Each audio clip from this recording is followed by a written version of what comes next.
Baik teman-teman sekalian, kita tutup dengan sebuah kisah yang kita rangkumkan insya Allah tentang masalah orang kalau bertakwa kepada Allah, Allah akan berikan kepadanya banyak sekali manfaat. Kisah ini teman-teman sekalian, kalau sudah ada yang pernah dengar, anggap insya Allah review ilmu. Kalau ada yang belum dengar, anggap insya Allah tambahan iman, gitu kan. Kisah ini saya berikan nama dengan kisah sebuah terong. Gitu. Ada seorang anak muda di Damaskus, di ibu kota Syria, di zaman tabi'in dulu. Pernah datang ke sebuah masjid namanya Masjid At-Taubah. Masjid At-Taubah ini zaman tabi'in ada. Ada seorang tabi'in masyhur di situ, tinggal jadi imam juga jadi alim, mengajar tiap hari. Anak muda ini datang lalu berkata, wahai imam kalau kita kiai, wahai imam, saya datang dari luar Damaskus, ya, miskin, tidak punya apa-apa, tapi saya mau belajar agama.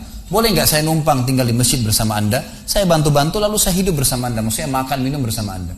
Kata ya syekh itu, silahkan, nggak masalah. Tapi harus sabar, ya ikutin kehidupan saya, apa yang saya makan kau makan, apa yang saya minum kau minum. Kata anak muda ini, baiklah. Anak muda ini cerita, dia bilang setelah 3 bulan saya tinggal dengan syekh saya, ternyata syekh saya ini orangnya sangat zuhud, luar biasa. Ada makanan makan, tidak ada makanan puasa. Dan hari ini sudah 3 hari kami puasa. Sahur dengan sebutir kurma segelas air, buka puasa juga begitu. Tapi ini sudah hari ketiga, syekh saya masih kuat, saya sudah tidak kuat lagi, dia bilang. Saking tidak kuatnya saya bungkukkan punggung saya, menekan perut saya supaya lapar saya hilang. Dalam keadaan begitu, syaitan datang menggacaukan pikiran saya sambil berkata, wahai anak muda, di benak saya terlintas, sekarang sudah halal buat kau mencuri makanan. Kalau kau tidak curi makanan, kau mau makan dari mana? Akan mati kelaparan. Minta sama gurumu gak punya.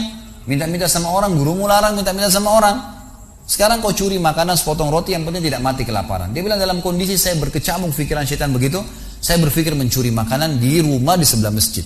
Zaman dulu teman-teman sekalian, dinding masjid tidak seperti kita sekarang ada tembok. Jadi zaman dulu tuh bisa dari tanah liat, atau kalau mau kuat, batang kurma ditebang atasnya, ditebang akarnya, ditancapin, lalu didempet-dempetin.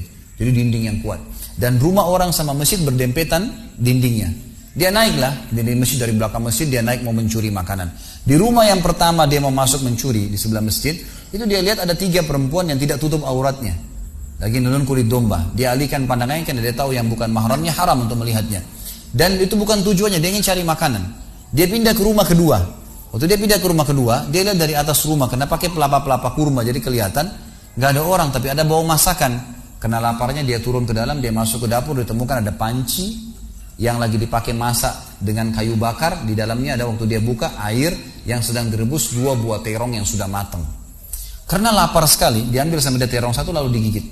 Sementara dia kunyah teman-teman sekalian, dia bilang, dia ceritakan dirinya, waktu saya sebentar kunyah dan sangat lapar, saya sudah buru-buru ingin menelannya, tapi tiba-tiba muncul ketakwaan saya pada Allah.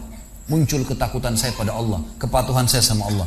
Lalu saya berkata dengan diri saya, subhanallah, syaitan berhasil membuat saya melakukan 3 dosa sekaligus. Yang pertama, masuk rumah orang tanpa izin, dosa. Yang kedua, mencuri, mengambil terong itu. Dan yang ketiga, saya sedang memakan makanan yang haram. 3 dosa sekaligus. Maka dia bilang, tidak mungkin Allah membuat saya mati kelaparan karena meninggalkan yang haram. Karena Nabi Muhammad SAW sudah bersabda, man taraka sya'ni la abdalahu khairan min. Siapa yang meninggalkan sesuatu karena Allah, Allah akan gantikan yang lebih baik darinya. Lalu saya lempar gumpalan makanan terong itu ke lantai dapur tersebut, lalu saya kembali ke masjid. Dan masih ada pengajian, saya tidak bisa tangkap apa yang sedang dibahas karena laparnya. Waktu bubar pengajian, dia bilang, guru saya duduk di kursinya, saya pun duduk di tiang salah satu yang masjid. Ada 1 orang tua di belakang masjid. Lalu masuklah seorang wanita dari pintu masjid bercadar, berbicara dengan guru saya sambil guru saya menundukkan pandangannya. Setelah itu guru saya mengangkat kepalanya lalu melihat ke arah saya dan memanggil, kesinilah muridku. Datanglah saya, kata anak muda ini. Lalu ditanya oleh guru saya, apa kau sudah menikah? Dijawab oleh muridnya, belum. Lalu ditanya 2 kali, apa kau ingin menikah? Dia tidak jawab. Apa kau ingin menikah? Tidak jawab. Sampai 3 kali, apa kau ingin menikah? Dia tidak jawab. Lalu kata anak muda ini, wahai imam, wahai syekh, ya guru saya setelah Allah subhanahu wa ta'ala, hidup saya bergantung pada anda. Apa yang anda makan, saya makan. Apa yang anda minum, saya minum. Sekarang sudah 3 hari kita punya makanan dan minuman, puasa. Dan saya sangat lapar. Kalau saya nikah, saya mau beri makan dari mana istri saya? Lalu kata syekhnya, ini perempuan di sebelah saya yang bercadar baru selesai masa iddah meninggal suaminya, 4 bulan 10 hari. Dan dia ditinggalkan harta yang cukup, dia masih muda, dia takut fitnah. Dia ingin saya carikan jodoh, saya anggap kamu cocok. Kamu mau? Dia bilang iya. Tanya perempuan, kamu mau? Dia bilang iya. Syekhnya keluarin kendi dari kamar, dikasihkan jadi mahar, panggil walinya perempuan, panggil 2 saksi, kalimat akad, selesai. Hitungan menit nih. Lalu kata syekhnya, pulanglah ke rumah istrimu. Saatnya sekarang kamu pulang, udah. Nanti kalau mau sholat, mau ibadah, silakan datang ke masjid. Sudah nggak perlu lagi numpang di masjid gitu. Pulanglah dia sama istrinya. Dia ceritain, Dia bilang, saya jalan sama istri saya masih malu-malu, baru nikah.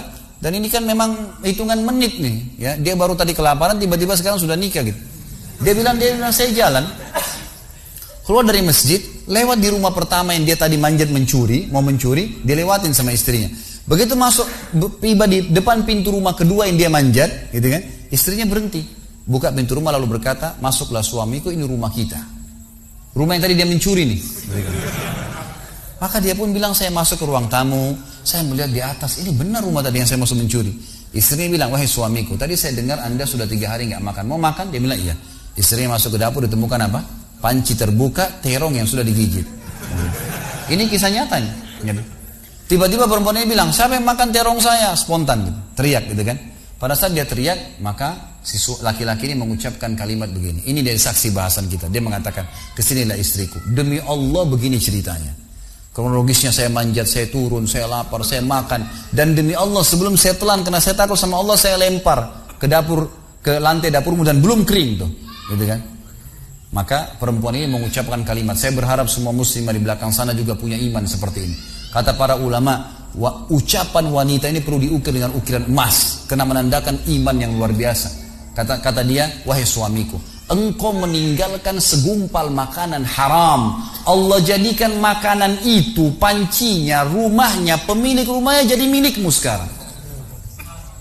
Allah bukan hanya hilangkan laparnya, makanannya dikasih, pancinya, rumahnya, pemilik rumahnya sekarang jadi milik dia. Orang yang bertakwa kepada Allah diberikan jalan keluar, teman-teman sekalian. Jadi bertakwalah sama Allah, hanya patuh dan tunduk kepadanya. Semua yang baik di mata Allah, semua yang buruk juga di mata Allah SWT. Dan jangan pedulikan urusan dunia ini, jalankan sesuai dengan apa yang Allah SWT inginkan. Allahu a'lam. Mungkin sampai sini dulu. Mohon maaf karena saya harus buru-buru. Ini sudah jam berapa nih? 9:30. Hah? 9 iya, 9:30. Sudah tidak dirasa waktu. Ya, mungkin sampai sini dulu insya Allah. Kita masih ada tema besok subuh. Kita juga masih ada tema sebentar karena saya lagi kemungkinan ada istri saya akan jemput di bandara. Maka mungkin saya tutup, tidak ada pertanyaan. Kalau ada teman-teman punya pertanyaan bisa disimpan, dicatat. Nanti insya Allah dibahas besok subuh atau pada malam hari. Dan insya Allah juga masih ada Ahad subuh nanti.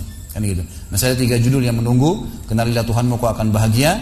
Besok subuh, kemudian besok malamnya ada saudaraku ini ada rahasia rezekimu. Dan kemudian subuh lusa kita akan bahas hidup mulia dengan Islam.